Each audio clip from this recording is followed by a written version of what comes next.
Bismillahirrahmanirrahim. Assalamualaikum warahmatullahi wabarakatuh. Apa khabar semua?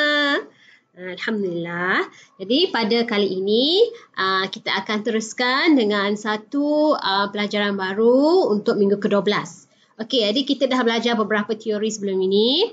Dan untuk kali ini kita akan belajar mengenai kajian kebudayaan. Okey, kita tengok daripada budaya pula. Minggu lepas kita tengok pasal feminis kan. Jadi ini ada banyak cara sebenarnya, tapi saya pilih pensejarahan baru. Saya pun tak tahu betul ke tidak istilah ni.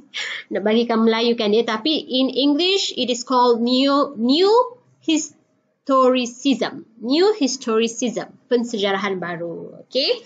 Jadi ialah salah satu kaedah jugalah teori bagaimana awak nak membaca dan mengakses karya, dan awak boleh tengok adakah suka atau tidak kan. InsyaAllah kita tengok yang mana yang sesuai, yang mana yang lebih selesa. Kemudian itulah yang antum boleh ambil lah untuk analisis masing-masing. Okay, let's go. Seperti biasa kita akan ada membaca sebagai PB. Dari kacamata PB, saya namakan pensejarahan baru tu PB je lah. Okay? New historicism tu. Dan bagaimana kita menulis dari kacamata PB. Okay, membaca dari kacamata PB. Jadi, seperti biasa ada beberapa pendekatan. Okay? Ada 3 pendekatan untuk membaca dari kacamata PB. Dan saya terangkan satu-satu. Yang pertama adalah pendekatan dari dunia pengarang dan teks. Okey. Jadi sekarang ni untuk teori ni, PB ni, dia banyak bermain dengan benda-benda luar. Dia banyak kaitkan teks tu dengan benda-benda luar. Lebih banyak lagi. So bagi yang berminat dengan cara ini, boleh pilih cara ini. Okey. Jadi seperti biasa saya akan beri beberapa contoh soalan untuk menjana idea awak. Okey, kalau pilih pendekatan dunia pengarang dan teks, antara persoalan yang boleh ditanya ialah, apakah tanggapan orang sezaman dengan penulis tentang kehidupan dan budaya mereka? Jadi macam mana awak nak tahu? Awak kena baca luar lah. Maksudnya bukan dalam teks boleh jumpa. Awak kena baca apa benda, awak tahu teks tu tulis pada zaman bila apa, awak boleh baca tengok pada zaman tahun-tahun tu, di negara itu, penulis yang lain tulis macam mana pasal kehidupan budaya mereka. Adakah sama? Adakah penulis-penulis pada ketika itu sama-sama tak suka sesuatu tu? Ataupun sama-sama suka sesuatu tu kan? Okey. Seterusnya, apakah adat budaya yang sering dicabar? Biasalah ada adat budaya yang disukai, ada yang tidak disukai. Yang ketiga, siapakah yang memegang kuasa ketika karya tersebut diterbitkan? Kan? Mana tahu ada diktator ke ketika itu, ataupun ada pemerintah yang baik ke, kan? Kena tengok. Dan siapakah yang memegang kuasa dalam teks tersebut? Jadi yang pegang kuasa dunia realiti pada zaman itu dengan yang pegang kuasa dalam teks tersebut, adakah sama ataupun adakah terdapat perbezaan kan? Sebab kadang-kadang teks satu karya itu disampaikan untuk mengkritik sesuatu keadaan, ataupun teks itu ditulis untuk memberi harapan. Contohnya dalam realiti ada pemerintah jahat, dalam teks tu dia cerita pasal pemerintah baik. Kan ada juga kan? Tengok macam mana. Seterusnya, pengalaman hidup manakah yang unik buat pengarang? Kenapa kita perlu tahu pasal pengalaman hidup ni? Sebab kemungkinan pengalaman hidup yang unik tu mempengaruhi pengarang tu sendiri, seterusnya mempengaruhi tulisan dia, kan? Okey. Seterusnya, bagaimanakah peristiwa politik dan sosial mempengaruhi sikap dan pilihan pengarang? Kan? Contohnya kalau ketika dia menulis karya itu ada berlaku peperangan di negara dia. Jadi kita boleh tengok apa pengaruh terhadap teks pengarang itu sendiri. Okey, jadi pendekatan ni dia berkaitan dengan dunia pengarang itu sendiri dan teks. Kita tengok kan adakah ada persamaan, perbezaan ataupun tidak. Okey, yang seterusnya kita tengok pasal pendekatan yang kedua, iaitu pendekatan idea ataupun pemikiran dalam teks. Okey. Jadi, antara persoalan yang bermanfaat untuk mengesan kepelbagaian suara dalam teks adalah, ingatkan saya kata sebelum ini pada minggu 11 punya, suara dalam teks itu bukanlah suara yang boleh dengar secara betul, tapi suara pendapat atau ideologi lah. Okay? Contohnya, apakah etnik atau kaum yang mewakili watak-watak dalam teks? Kan, contohnya sekarang ni tengah trend pasal Black Lives Matter kan, pasal ada berlaku masalah di negara lain mengenai diskriminasi orang kulit hitam kan. Jadi kita boleh tahu kerana watak-watak itu semua mewakili kaum apa kan. Okey. Seterusnya, berapa banyak kumpulan umur yang digambarkan? Ada yang muda, ada yang tua ke kan? Apakah tak pendidikan watak-watak tersebut? Kalau pendidikan tinggi macam mana diutarakan dialog. Kalau pendidikan rendah ni macam mana diutarakan dialog. Kita boleh tengok pemikiran yang wujud dalam teks tu. Okey? Dia tak akan cakap, inilah pemikiran yang saya nak perjuangkan. Of course tidak. Jadi awak kena faham maksud tersirat, mesej tersirat dalam teks tersebut. Awak kena faham apakah pemikiran yang cuba disampaikan dalam teks tersebut. Okey. Seterusnya, apakah perbezaan antara kepercayaan dan jangkaan watak-watak teks? Kan, ini percaya dengan jangkaan tu, boleh faham lah watak-watak teks tu dia percaya ke apa, dia jangka ke apa, yang realiti ni berlaku apa. Dan seterusnya, dari manakah asal-usul watak-watak teks? Kita boleh tahulah asal-usul kan, sebab semua orang ada asal-usul walaupun dia tinggal kat satu tempat, tapi sebenarnya asal-usul ni tempat lain, dan itu banyak mempengaruhi dan memberi sumbangan terhadap wujudnya satu pemikiran. Okey? Mari kita tengok pendekatan yang ketiga, iaitu antara niat dan penerimaan. Apa maksud dia? Okey. Niat tu tujuan lah. Apakah tujuan pengarang tu menulis karya tersebut? Dan bagaimanakah penerimaan pembaca? Okey. Kadang-kadang niat ataupun tujuan pengarang tu memang disebut jelas dalam teks. Contohnya ada karya yang kata teks ini dihasilkan kerana Sultan saya suruh saya tulis. Ada macam tu.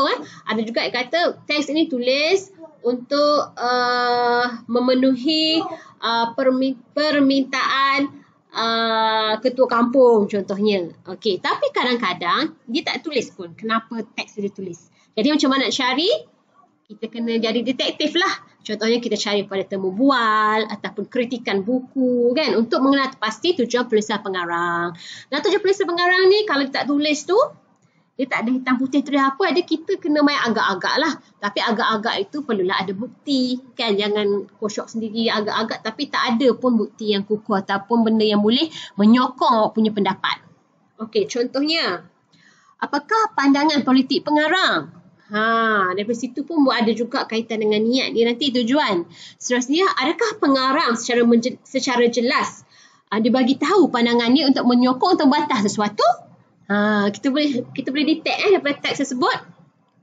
Kemudian dalam teks tersebut, dalam karya tersebut, watak manakah yang ala-ala macam mewakili suara pengarang? Kadang-kadang pengarang ni dia tidak ada kebebasan untuk menyuarakan pendapat dia secara terus terang. Jadi dia akan gunakan watak dalam karya untuk menyuarakan pendapat dia. Okey. Kemudian, adakah karya tersebut laku keras? Laku keras ni fahamlah maksudnya hot stuff tak? Diterima tak? Okey. Adakah karya tersebut mencetuskan kontroversi setelah diterbitkan? Kita tahu kan? Itu pun kena tengoklah, contohnya macam karya sastrawan negara kita Syahdu Ahmad. Dia tulis pasal karya novel bertajuk Shit. Shit tu maksudnya taik. Dia cerita pasal, itu satira lah, dia cerita macam mana keadaan politik sebenarnya, tapi digambarkan dengan kedudukan taik-taik yang tak nak keluar daripada usus. Jadi bila muncul dia terbitnya karya tersebut, memang wujud kontroversi. Dah di-ban, tapi bila ban tu lagi ramai orang nak baca kan, biasalah tu. Okey, dan sejak diterbitkan, adakah karya itu punya peminat tersendiri? Kan ada tak peminat dia sendiri? Ataupun selalunya ada kan, dia ada dia punya pengikut khas, followers yang sangat setia. Okey, sudah membaca baca macam biasalah. Kemudian kita tengok nak menulis. Macam mana nak menulis dari kacamata PB ni? Okey. Walaupun pengarang sendiri kadang atau pembaca dia tak sedar apa tujuan karya tu dihasilkan, awak boleh membuat tanggapan. Macam saya cakap tadi lah, awak boleh agak-agak. Tetapi kena ada bukti lah. Hujah awak, kenapa awak cakap tujuannya macam tu. Dan hujah dia awak boleh ambil daripada petikan-petikan yang lain.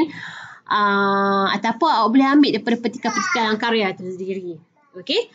Awak juga akan menerima hakikat bahawa bacaan akan berbeza pada setiap orang. Awak baca, macam antum baca, pahaman antum macam ni. Orang lain baca, pahaman dia lain. Okey, jadi bila pahaman lain, dia akan mewujudkan pelbagai interpretasi. Pelbagai interpretasi itu, dan interpretasi itu pula dipengaruhi oleh kepelbagaian gerak budaya dan kefahaman terhadap zaman dan lokasi penerbitan. Okey, kerana secara umumnya interpretasi setiap orang itu bergantung pada latar belakang masing-masing dan kefahaman masing-masing. Okey, faham tak? Okey, mari kita teruskan menulis analisis. Seperti biasa, bila kita menulis dari kacamata PB ni, sebelum menulis tu kita fikir-fikirkan dahulu. Okey, apa benda kita nak fikirkan untuk menjana idea ni. Macam biasa. Okey, contohnya sebelum awak tulis daripada kacamata PB ni, awak tahu sikit pasal pengarang tu. Okey, bila awak baca pasal pengarang tu kan, mungkin ada biografi dia ke, ataupun ada orang tulis pasal dia ke. Okey, daripada biografi dia, awak akan tahu tentang pengalaman peribadi dia dan masyarakat sekelilingnya secara umum. Okey, jadi sedikit sebanyak awak akan tahulah apa yang mempengaruhi penyampaian pengarang itu. Sebab biasalah kita kan, kita ada influence, kesan daripada kita punya pengalaman dan sekeliling kita, dan kita boleh nampak dalam hasil penulisan. Okey. Seterusnya adalah peristiwa kebudayaan.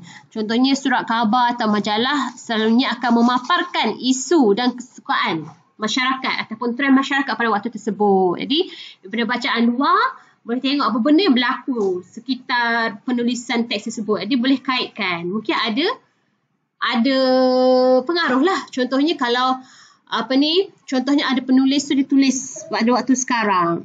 Kan? Waktu sekarang ni kita ada COVID-19 dan kita ada PKP. Mungkin nampak sedikit unsur-unsur PKP dan COVID-19 dalam teks itu. Mungkin dia cerita pasal kesunyian ke ataupun keadaan terperangkap ke kan. Kita boleh faham.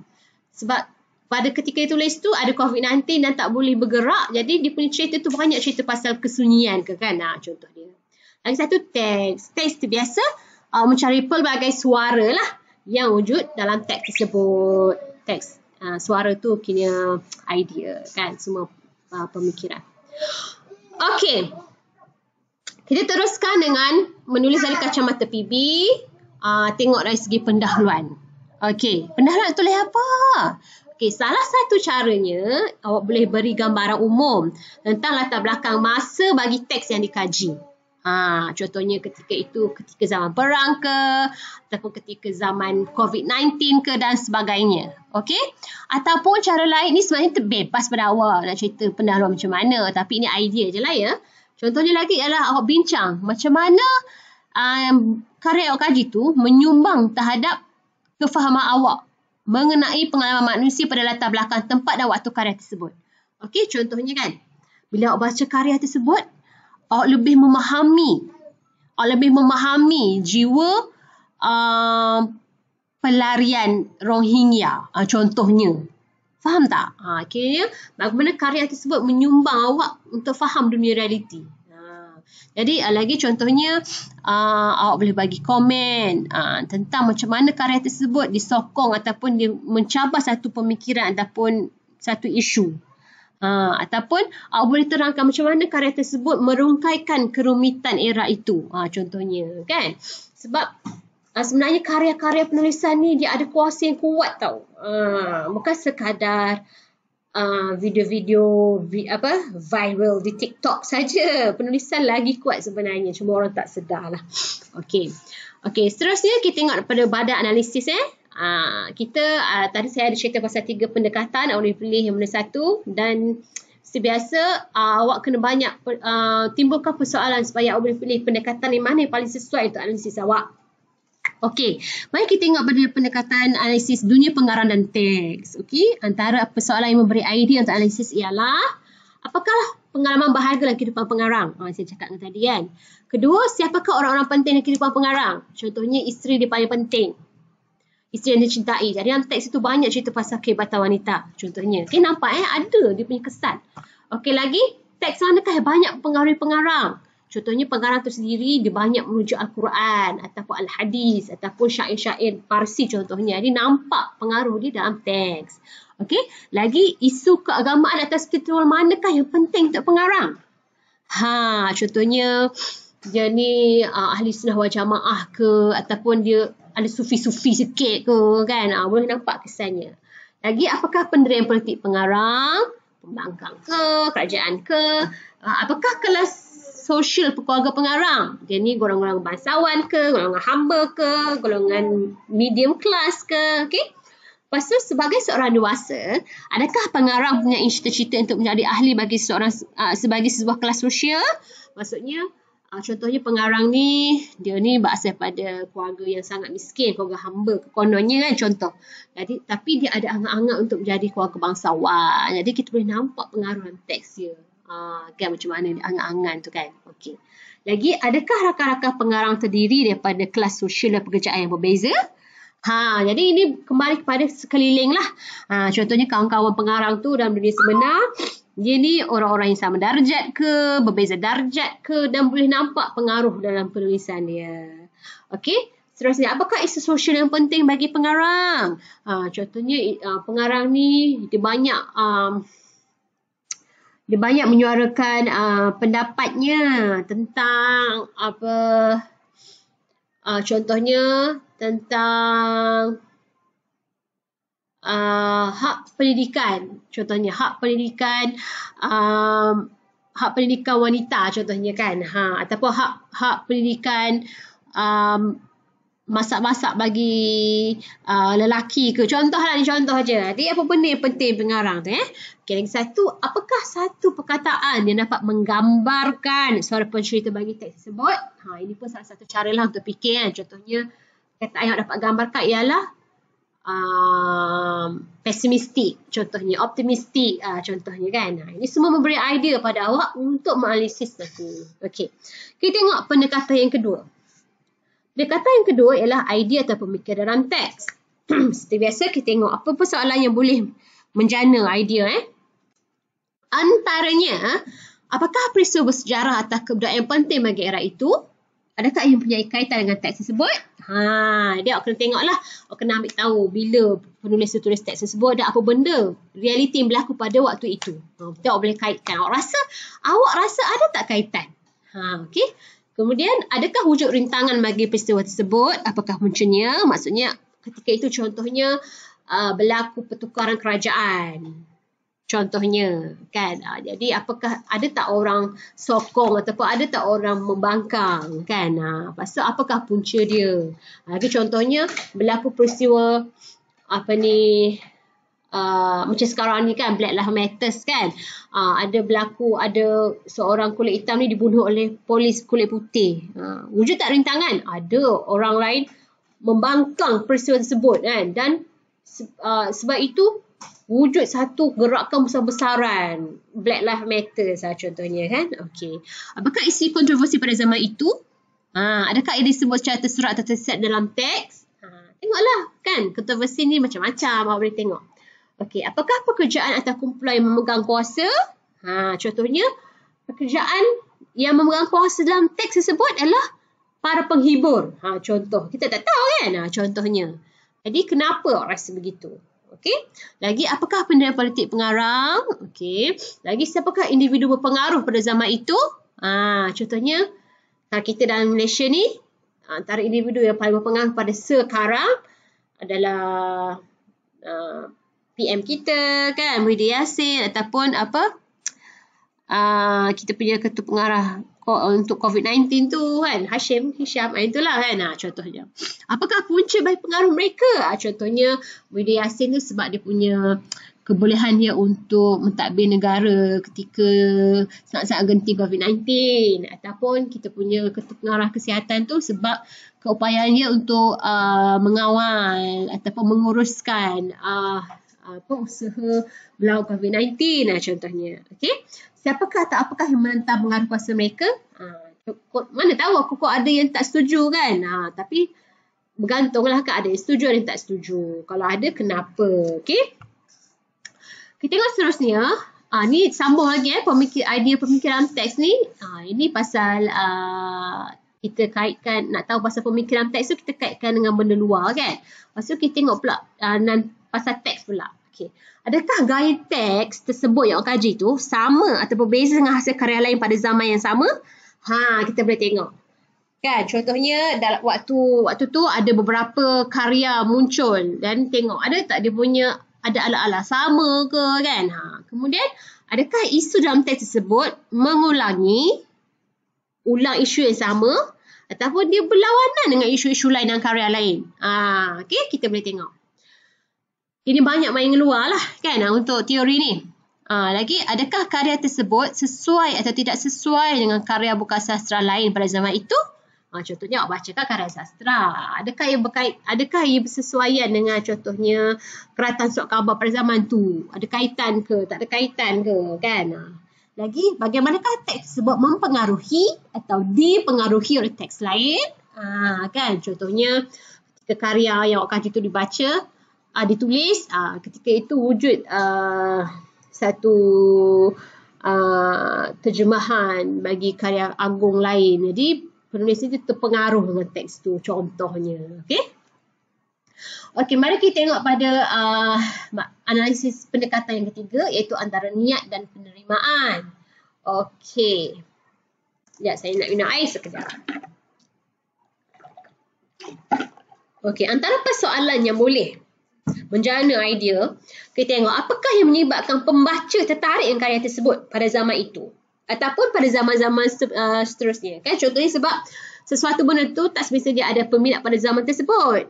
Ada yang kemudian contohnya macam Allahyarham P. Ramlee kan, karya dia pada zaman sekarang rasa lebih popular kan. Zaman-zaman dulu dia tak dihargai sangat pun kan. Sekarang ni sampai dapat Tan Sri, tapi dia dah meninggal dunia kan. Jadi apakah yang menyebabkan tarikan itu? Okey. Kemudian bagaimanakah penerimaan pembaca umum dan pengkritik terhadap karya itu? Okey, ada perbezaan ya antara pembaca daripada halayak ramai dan pembaca dari halayak profesional. Okey, contoh macam kalau kita tengok kalau awak ni macam contohnya tengok movie lah kan, contohnya ada website nama Rotten Tomatoes tu kan. Kita tahu kalau box office tu orang umum tengok, tapi ada juga rating daripada pengkritik filem yang pro pasal tu. Kadang-kadang diterima ramai, tapi dari segi dari pandangan profesional karya tu tak bagus sangat pun, tapi popular. Ada macam tu. Ada pula filem yang bagus dari pandangan profesional tapi tak dapat sambutan pula dalam kalangan rakyat umum. Jadi dia tengok macam mana kan. Okey. Seterusnya, adakah terdapat perbezaan pada cara membaca karya tersebut semenjak mula penerbitannya? Contohnya macam satu karya tu ketika dia diterbitkan, masa tu tak wujud lagi gerakan memperjuangkan kehidupan orang kulit hitam contohnya. Jadi pada zaman karya tersebut diterbitkan, orang tak apa suka sangat sebab cerita pasal orang kulit hitam. Orang rasa macam, tak apa-apalah karya ni. Tak bernilai sebab cerita pasal kulit hitam. Tapi kalaulah karya tersebut dibaca pada zaman sekarang, ia mungkin diangkat. Diangkat dan dipuji sebab memperjuangkan orang kulit hitam. Nampak tak perbezaan pada cara membaca? Okey, yang seterusnya, adakah jawapan bagi persoalan di atas, persoalan awak tu lah yang tadi, memberi gambaran tentang kepelbagaian budaya yang wujud dalam teks? Ada tak awak rasa? Ke rasa macam teks ni ala-ala jenis dia bias ke kan? Okey, lagi apakah politik pengarang ni pernah banyak kali? Apakah perubahan yang wujud semenjak penerbitan karya itu? Mana tahu karya itu pencetus pada satu revolusi ke kan? Dan adakah teks tersebut mengubah budayanya sendiri atau budaya lain? Contohnya ada budaya Arab khas untuk teks Arab tu ke kan, ataupun ada budaya lain ke, mana kita tahu kan. Awak kena tengok, dan kalau dia mengubah bagaimana. Okey, jadi kita ke penutup. Penutup ni macam biasalah, awak boleh tulis apa-apa saja sebenarnya, tapi ni idea. Awak kena ingat, semua pembaca akan terpengaruh dengan latar belakang masing-masing ketika membaca sebuah karya. Okey? Oleh itu, awak ni kena kemukakan pendirian awak sendiri mengenai teks tersebut. Awak dah cerita-cerita, awak dah cerita kaitan dengan dunia luar, dengan teks, penerimaan orang, apa-apa awak kaitkan. Tapi sekarang ni, awak pula kena bagi tahu pendapat awak mengenai teks tersebut. Okey? Bila awak nyatakan kedudukan diri awak dengan jelas, ia akan membantu para pembaca memahami teks dengan lebih mendalam. Okey? Barulah nampak analisis awak secara awak kritik dengan baik, bukan sekadar awak buat rumusan semata-mata. Okey? Jadi ini merupakan teori yang terakhir untuk saya ajar. Ada beberapa teori yang awak belajar untuk kelas kritikan sastra Arab ini. Jadi saya harap awak banyak belajar benda baru. Dan saya faham mungkin awak rasa macam susah sebab awak tak biasa. Tapi awak perasan tak? Benda yang saya ajar ni dia menggalakkan awak berfikir dengan lebih mendalam. Dia memberi awak satu cara yang baru untuk membaca. Mungkin selama ni awak baca sesebuah karya tu, awak baca macam tu saja. Awak tak berfikir. Tapi sekarang ni, bila awak belajar pasal kritikan sastra Arab ni, macam mana analisis ni, awak mula dah berfikir, dah awak mula menganalisis, dah awak mula, insyaAllah awak akan mula lebih menghargai sebuah karya tersebut. Okay? Jadi, setakat itu saja. Nanti insyaAllah saya akan bagi tugasan. Jadi, selamat menulis analisis. Assalamualaikum warahmatullahi wabarakatuh.